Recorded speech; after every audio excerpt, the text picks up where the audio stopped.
360 feet लंबा और 30 feet चौड़ा पहाड़ काटने के लिए कितना समय लगता है। निश्चित ही अगर आप टेक्नोलॉजी से इस युग में इस सवाल का जवाब मांगे तो इस बात पर निर्भर करता है कि आप पहाड़ का सीना चीरने के लिए किस मशीन का इस्तेमाल कर रहे हैं।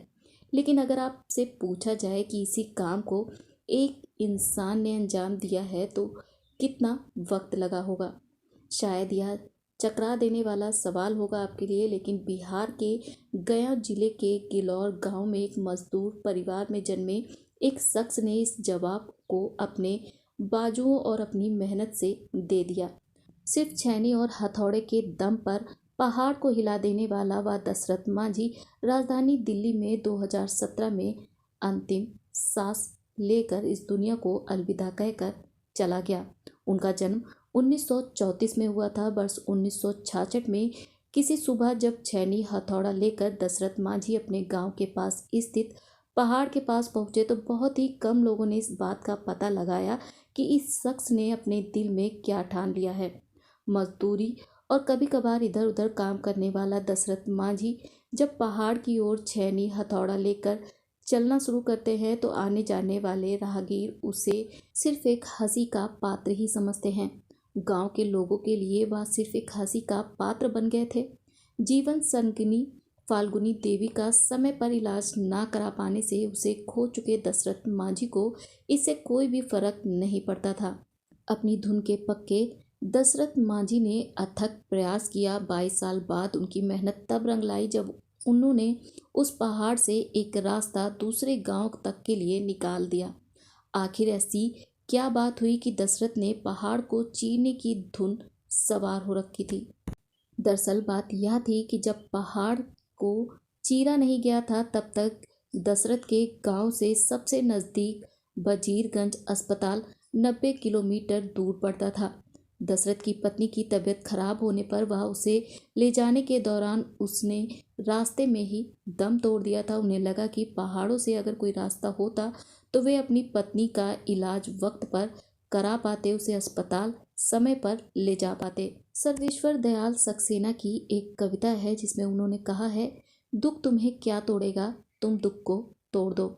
बस अपनी आंखें औरों के सपने से जोड़ दी उन्होंने। जिंदगी का 30वां बसंत पार कर चुके दशरथ मांझी ने शायद शेष गांव के निवासियों के मन में दबी इस छोटी सी हसरत को अपनी जिंदगी का मिशन बना डाला था और अपनी पत्नी की असामयिक मौत से उपजे प्रचंड दुख को एक नई संकल्प शक्ति में बदल लिया था। 5-6 साल तक दशरथ मांझी अकेले ही मेहनत करते रहे। धीरे धीरे लोग उनसे जुड़ना शुरू कर चुके थे।